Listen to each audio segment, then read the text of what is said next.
What's going on, everybody? Welcome to another episode of the Wise Dads Podcast, where we talk about all things fatherhood and more. I'm your host, Nate Holloway, and here with my buddy, my friend, my co host, Ted Bullitt. What's up, Ted? What is up? Nothing much, man. Busy day, busy day, busy day, busy day. Same, same here. That's all I can say. It's a busy day, but it's a good day. I'm here. We're live. We're here to do another episode of the podcast. How was your day? My day was great, man. Before we go any further, I just want to know, does it look okay or does it look like I'm filming with a potato again? Because I went back and I saw the episode last week, and I just feel bad for anyone that tuned in because it was so grainy. It was so bad. On It's my okay. end, on my end. It's pretty good. It's just like it may go in and out just a little bit, but the most important thing is the vocals. The Right. vocals is good. We'll go back in it and edit it, guys. So if you don't see the video episode, you can always go and once we have iTunes and everything uploaded audio, you can always go and catch the audio. But um we're working through some things. We're gonna have this straight. Our goal is to be in the same room together to get you guys this great content, but we're working on that. And when that happens, we're gonna announce it and we're gonna get with you guys real soon with that. But so we're on part two of our episode last week, and we're talking about just your child dealing with your childhood, your children's Yeah. friends, teaching your children about friendship and guiding your children through the friendship. And I did some research and I came up with some things, some topics, and we've been doing this thing just to bring something to you guys. And we got a few things. Looks like it might be a part three if we don't get through all of it, but we feel like this is important. That it's important to know who your children's friends are, how to navigate them through their friendships, and how to teach them how to choose friendship. Because there's a lot of things that goes um, with friends and friendship. But first thing we want you guys to do is want you guys to like, share, and comment. Share this episode with anyone you know who needs it, want to hear it, want to hear comments. As we're talking, guys, let us know, comment, chime in. Let us know if it's something that you've dealt with your children, how you've dealt with it. If some advice you can give us while we're talking, we'll share your comment. You can let us know and then like it, like, share, like this episode, let us know what you think, subscribe to our YouTube page, and so on, because we want to make this podcast again the number one fatherhood podcast in the world, and you guys can help us do that. But so let's get in the episode. So last week we talked about just things like why friendships matter, um, helping your children choose friends wisely, teaching boundaries in friendships, and we took a little bit of time on those three topics. And we talked about the importance of, your children doing that. But this week we want to go into one thing that I feel is crucial. And I'm sure Ted would agree with me, is teaching our children about peer pressure. Mm. As dads, that's one thing that we can see. And if you look at the world today, Ted, is that a lot of children, even adults, you know, can succumb to peer pressure. Yeah. And peer pressure will have you doing things that is against your family values, it's against what you believe, that is wrong.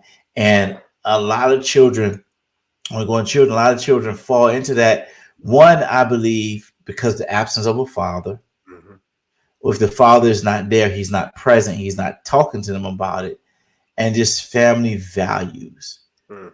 Because one of the things that for me growing up, I never gave into peer pressure because my mom threatened me not giving peer pressure. If so and so fall off a bridge, jump off a bridge, are you going with them? If you do something, blah blah, you do it, I'm gonna whip your behind when you get home. So I was afraid of my mom. I was too afraid to get into peer pressure. Like I said, I didn't have a father, but I was too afraid of my mom to give in to peer pressure. Now, you know, did I ever? Probably as I got a little older, like going to the clubs, friend pressure me, peer pressure, go to the clubs, go want to be cool, stuff like that.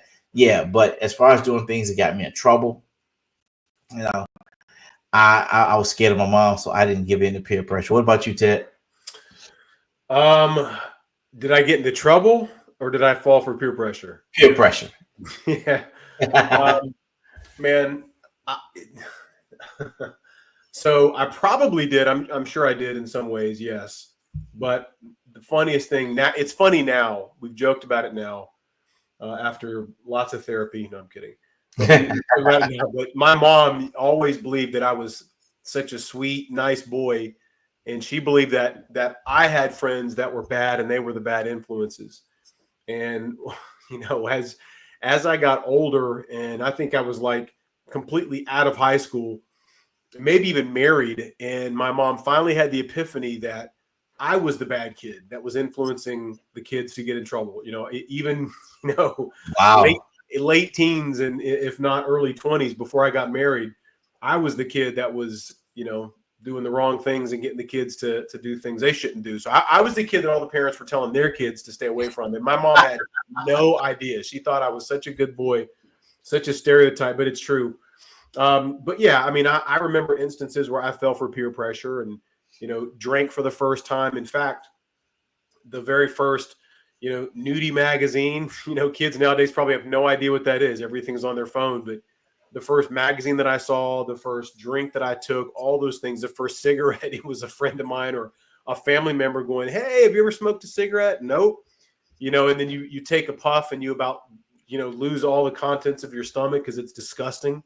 But yeah, of course. I think we all are susceptible to peer pressure, to your point, Nate, even as adults. Simple Yeah. things. Simple things. Do we maybe laugh at that joke at the workplace that we really shouldn't? We probably wouldn't laugh at if our spouse was standing there or our pastor. Yeah, I think we're all susceptible to those things.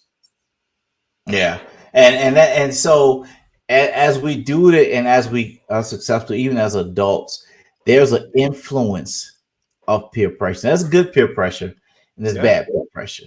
Good peer pressure. Hey, press you, step out into your purpose, step out into a vision. You can do it. Yeah, blah blah blah. That's good peer pressure. But the bad peer pressure is, how does it influence you? How does it influence your life? When kids do things that could possibly get them in trouble, there's an influence that could be a lasting influence because they end up going to jail, they end up having a record, can end up how people see you, how yeah. people serve you, Perceive. but see, there you go. There you go. And so perceive you, and it can really mess with a child's mind, mess with their development into adulthood, into the teenage years and things like that, which is what I'm learning. And I think it can affect the child mentally, Yeah, peer pressure, because it's like they're going through this anxiety of, mom and dad says I shouldn't do it, but these people won't play with me or won't be my friends if I don't. yeah, Mom and dad says it's wrong. I know I can get in trouble, but if I don't do it, I can't be a part of this gang. I can't be a part of the crew. And then when there's no father in the picture, then it's like, like that's how people fall into gangs and those things. One thing I told Caleb, and I'm going to be telling Caden this, is that I want our relationship to be so tight that if somebody say to you they don't want to be your friend, daddy is your friend. yeah, You can come home and be with daddy, and I would do something. I would have fun with you. We'll do things. We'll go places. We'll do whatever. I may be out of breath running around with them playing ball and stuff like that. But I want them to say, okay, you don't have. And I tell Caleb, if somebody say you don't want to be your friend and they don't like you, just say, that's your opinion. Your loss, not mine.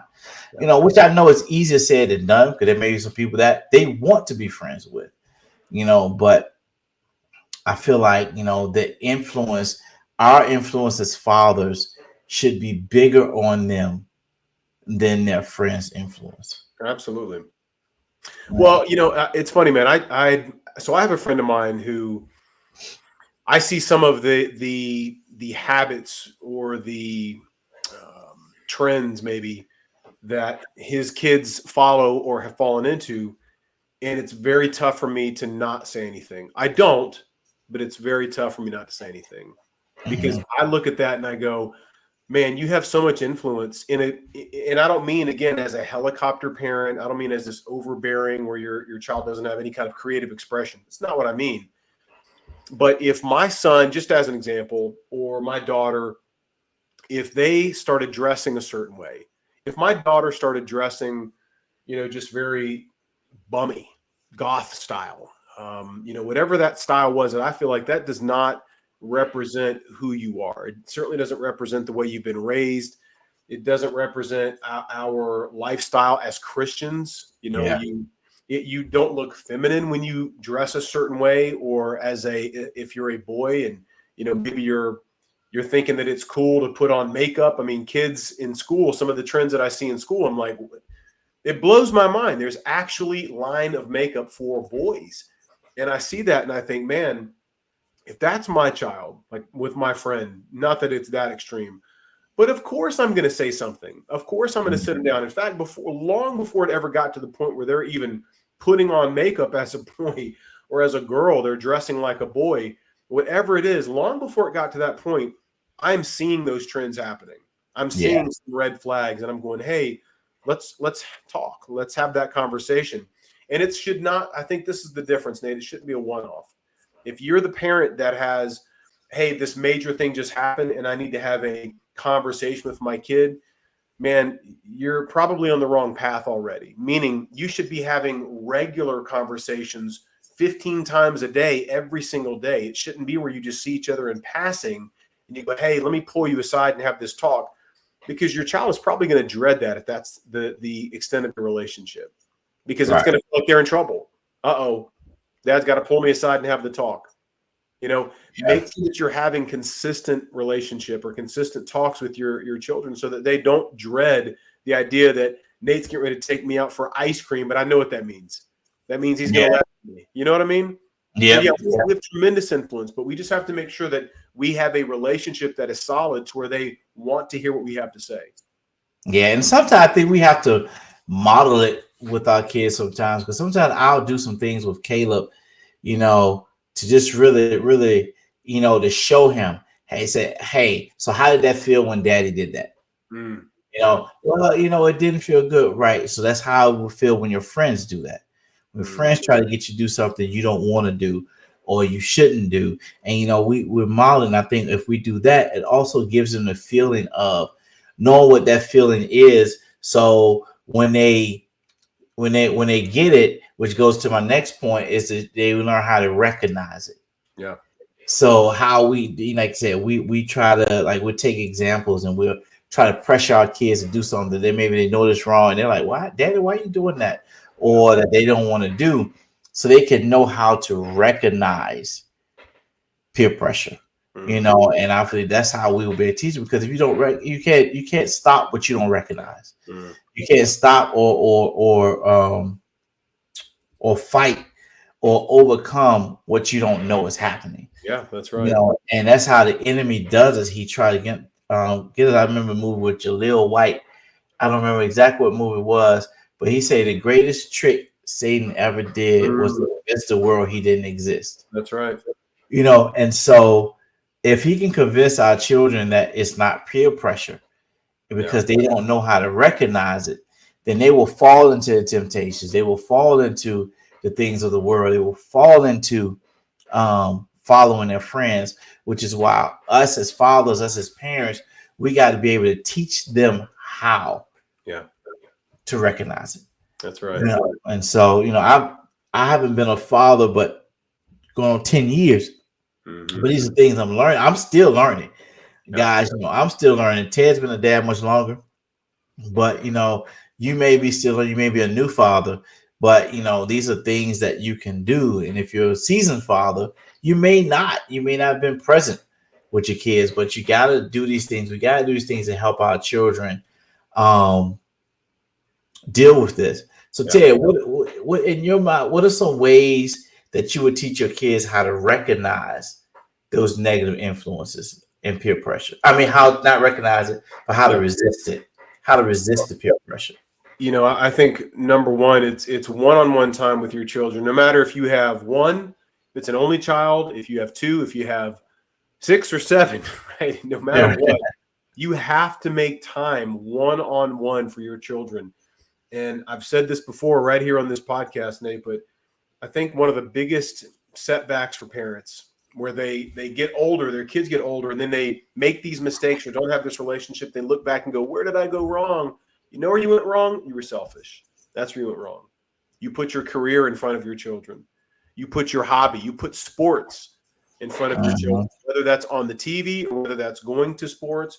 Maybe it was your drinking buddy, whatever it was, man, this stuff is going to seep into their minds, whether it's conscious or subconscious. It's going to seep in that you don't have that one-on-one relationship. They're going to perceive that as you don't love or like them the way that they want you to.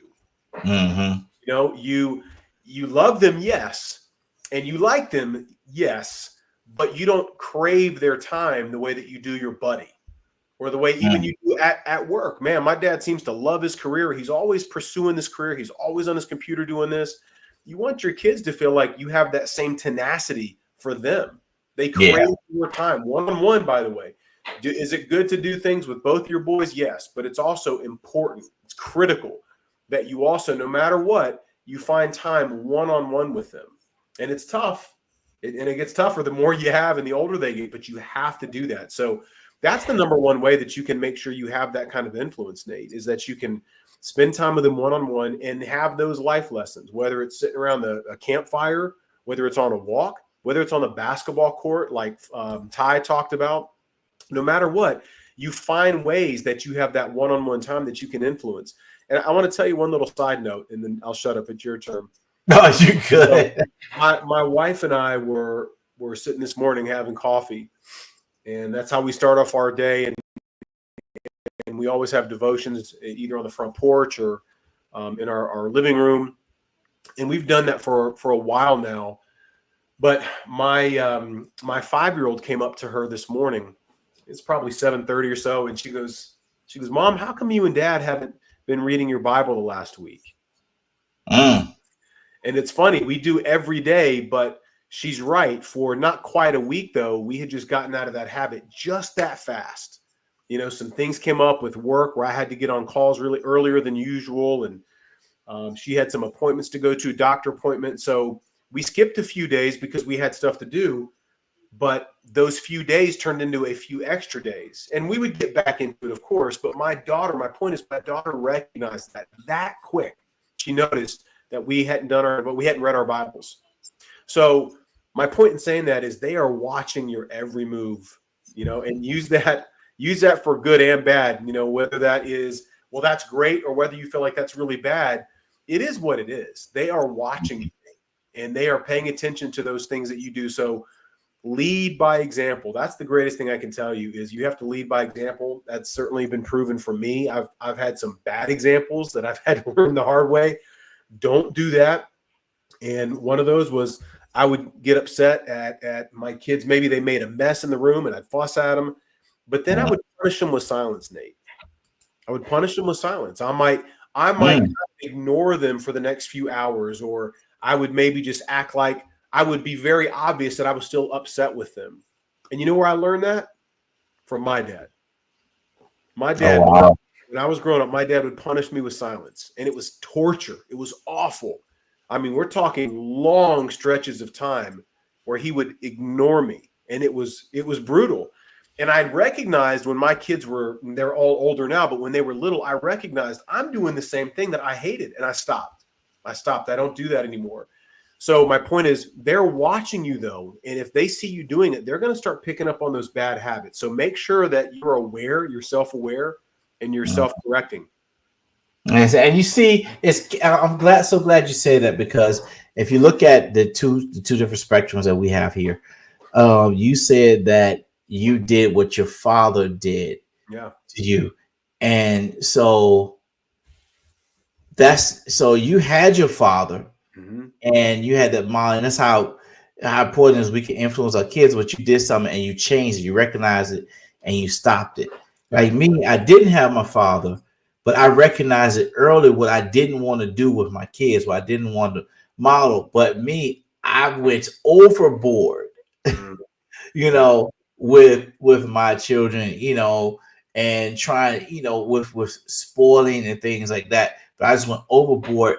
But that shows how we as fathers have influence on how our kids are, what they do, how they carry themselves, and how they act. And that's why what we're talking about with the influence of peer pressure, if we don't influence our kids the right way, then they're going to go out and be influenced by other people, whether they're other adults, whether they're other children. They have influence. That's why I want to go into my next point. We're going to talk about is talking about, and this is something that Keisha and I have been talking about with our children, is encouraging. Well, encourage them to have friendships that's rooted in our values and Christian values. Yeah. You know, we are, because it's hard because we don't have that close knit church family like we used to. Mhm. Where everybody had kids the same age. Because most of my circle of guys that I know are older. We're around the same age. So most of them have kids that are grown, but most of them are living in another state. So it's kind of hard to build that community. Mm. Like we go to church, and it's like, you look for that family, that group of families that you could be with, where your kids can be with their kids and they can have fun. But when you don't have that, you have to try to teach your child to find friends that Mhm. have the same values that you have. And that's when peer pressure, I believe peer pressure comes into play, is when their friends don't have the same values, Yeah. morals, and their parents don't have the same values and morals. So, and that's one thing I look at Caleb now, because I could tell some of his friends, the parents don't. Yeah. But I don't want to say you can't be friends with him, but instead I would say make sure you don't follow the things they do. You know what I mean? Yeah. So we're different. See, I do say that. I 100% would say that and have said that many times. Not Really? 100%. Again, man, we listen. I am totally respectful and aware. We have to blaze our own trail in life. So in no way am I telling people how they should raise their children. I'm simply saying what's worked for me. If Hmm. I recognized that my son, my daughter was hanging around a friend that I recognize there's a lot of red flags here, I'm not taking that chance. Like I said, when I think back to my life, all the trouble I got into, the first time, this is terrible, but whether it was the first time I drank, first time I, shoplifted, stole something. I mean, I was a rotten kid for a long time, but I was influenced. I was around kids that did the same thing and they thought it was cool. So am I blamed it 100% on them? Of course not. Would I've done those things without them in my life? I don't know. I've thought about it so many times because now I'm an older, seasoned dad and have Hmm. such a wide spectrum of kids. And I've had that opportunity to really reflect and look back on my life and go, would I have done that? Like it would, if I had not ever met this person, if I'd never hung out with that person, and I'd never been exposed to smoking weed, I'd never been exposed to drinking, would I have? Probably not. Right. So I am very particular about who my kids are around, unapologetically so. And I look at my children, especially the older ones, and I go, man, they've turned out great. I didn't get it all right by any means. I'm not, Hmm. self-righteous here. We got I got a lot of things wrong, but I feel like, maintaining that awareness of who my kids were around and what they were doing was, I think, a big part of the success. My son is 23 and he still lives at home and he's got the whole upstairs, his little apartment up there. When he has days off, you know what he wants to do? I mean, number one, without question, he wants me and him to go look at classic cars, grab something to eat, go shoot pool, just hang out. Me and him. He he wants to. I don't ever peer pressure. but he wants to spend time with me. My daughters, I think I've said this before, but they will drop anything. In fact, I'm going to coffee tomorrow with my daughter. We try to do it every week, at least one of them, and we rotate. But it's because I've done that since they were little, Nate. That's my point. If you invest in that one-on-one time, like I mentioned earlier, they crave that time, even as they get older. In some respects, even more so, because now they want that time to talk and to say, Dad, look, here's what I'm going through. Did you go through that when you were 23 or when you were young, married, you and mom? Did you have these same experiences, or how do you deal with that? They want that sounding board. So yes, I am that parent that will say, no, son, you're not hanging out with that kid. I don't care if it's a schoolmate. I don't care if it's a kid at church. If I hear certain language, if I know he's into certain things, if I hear him talking about certain things, no. So how do you shift that if he's been doing it for a little bit? If it's been, months at a time, how do you go back and say, son, you can't hang out with that, Well, I mean, first of all, I'm going to involve my wife. Right? I mean, this is going to be a group conversation. This is not me just in a vacuum over here saying this is what we're doing. My wife and I would get together. We talk, and like you and Keisha, we talk about everything, and so we're going to be on the same page. I'm going to say, hey, listen, here's my concerns. What do you think? And there's been times where she's had to level set me. She's had to say, I think you're taking this a little too far. I think we need to, temper expectations, and it's okay, right? Just because they said, he's a poopy head doesn't mean he's a terrible kid. I'm like, all right, yeah, you're right. No, I'm kidding. But, sometimes we need to bounce that off of our spouse. At least I do, and have her kind of reel me back in. But I think that is honestly, it's step one, is talk to your spouse, make sure you're on the same page. Look, we're believers, right? Meaning you and I. So we're going to consult with God. We're going to get our Bibles out. We're going to pray about this. Anytime there's decisions like this where we don't want our kids to be mad at us, in other words, we don't want to make the wrong decision. So I think it's important that we are taking it seriously. But yeah, how do you unring the bell? We talked, this is a continuation from last week. That was one of the topics, or one of the things I addressed. I think you have to, if you recognize that this is not a person that you want your child to emulate their behavior and could negatively influence, you just have that one-on-one time and you talk about it. Son, I know that you have a relationship with this person. I've had that in our neighborhood, in our old neighborhood, with some of the kids, where I had to sit them down and say, look, I know that you've spent time with this kid, but from some of the conversations I've heard y'all talking about, some of the language I've heard him using, the way he's talked to his parents, that's not a kid that I want you hanging around anymore. So what do I do, Dad, when he comes back over? You tell him. You just tell him, say, I'm sorry, but, blame it on me. My dad said we can't hang out anymore. Why? He just said we can't hang out anymore. And that was it. And that kid, eventually he went and found some new friends. Life went on. So some would say, oh, that's terrible. I get it. It's very personal for you as a parent. You get to make those decisions. I'm not making it for you. I'm telling you what worked for me. I have zero regrets, because my kids respected that position. They were just fine. And again, what are you doing to fill those voids, right? If you're simply saying you can't hang out with that kid and now they have zero friends, well, make sure that you are helping to fill a void. Can you get them active and involved in a sports program? If they're homeschooled like my kids, you have to really go out of your way. You have to find co-op groups with other kids, and they can stay extremely busy. My kids at one time were as busy as every other kid. They were gone almost 5 days a week doing other activities, whether it's a sport or co-op or church or, their friend's house, or if it was a family member nearby. We always kept them busy. So I think that's important, that you're filling those voids and keeping their mind busy, letting them have creative outlets, making sure that if boys or girls, if they want to be physically active, get them in sports, get them in boxing, get them in jiu-jitsu, whatever that is. And they'll make friendships there that you can also monitor and make sure that you're aligned.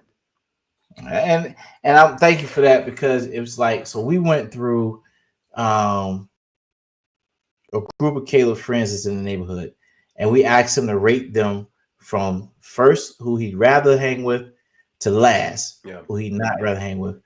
And the kids that I'm talking about, he rated them last. And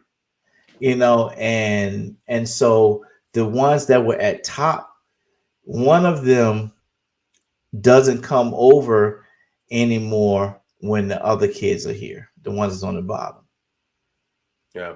And it was like, and I saw him one day. I said, "Hey man, I ain't seen you in the house. Why haven't you come on?" He was like, "Oh, Mr. Nate, And I was like, "Is it because such and such there?" He said, "Yeah, And I'm like, I don't want Caleb to lose that friendship, Yeah. for though, for those kids." And it was like, um, and so that's something that I've been like thinking how to let him know, hey, we don't want you hanging with them. We don't want you playing with them. We really don't want them, you know, coming over like that, because, my wife had to say something about, and they have a reputation in the neighborhood with other parents. Yeah. So that right there, we found this out later, Mm-hmm. but we're working on that, and we want them to have those values. Yeah. We have. So I'm gonna take that advice. I'm gonna talk to my wife. And then, yeah. Talk to her first. I mean, don't take my advice and run with it. I don't want Keisha to be mad at me. No, all serious, man. I'll just say one last thing on this topic. mm-hmm. I have an extreme allegiance to my kids, to my family, not the neighborhood kids. Right? I'm not raising those kids. So as much as I care, I care a lot more about my kids. I want to make sure that my kids are growing up and they have a pure mind as long as they can. And they're not going over to this kid's house that is going to introduce them to porn and going to have, weed over. Hey, have you ever smoked weed? No. I mean, dude, it happens just that fast. Trust me. Right? And I'm sure you've had experiences, but it happened just that fast for me. And now, boom, my mind is unlocked. Now I've got this thing in my mind that I'm like, whoa, interesting. And boom, I was off to the races. So that's why I said last week, we are our life's experiences. Man, I experienced things, and that was it. Once I experienced it one time, it was like, oh, well, that's not so big. That's not such a big deal. And so I've tried to carry that with me and have as a father all this time. And I've been very particular about who my kids are around. Again, you're going to make mistakes. We're not going to get it all right. But you got to pay attention. You got to watch who they're around because it can happen just like that.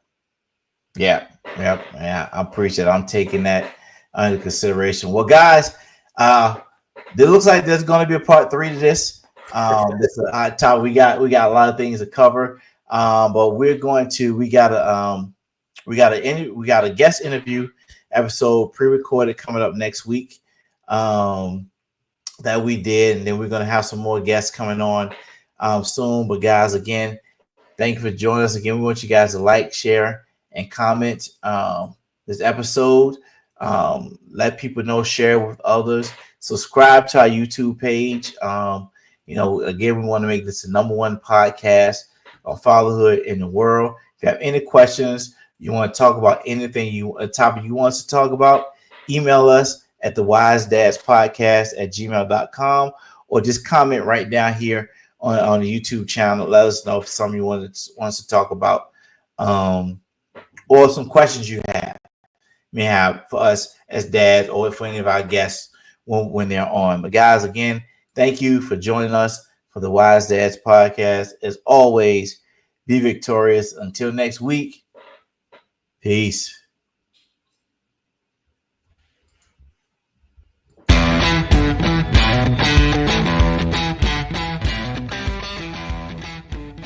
And that's a wrap for today's episode of the Wise Dads podcast. We hope you enjoyed this episode and found some nuggets of wisdom or humor that resonates with your own parenting journey. Remember, no matter where you are in your fatherhood adventure, you're not alone. We're all in this together, learning and growing along the way. If you like what you heard, don't forget to subscribe and share, rate, and leave a review. Your feedback helps us keep bringing you the best content. And be sure to follow us on social media for updates, behind-the-scenes glimpses, and more stories from the dad community. Guys, thanks for tuning in, and until next time, keep being the amazing dads you are. Here's some more laughter, love, and unforgettable moments on your fatherhood journey. Be victorious.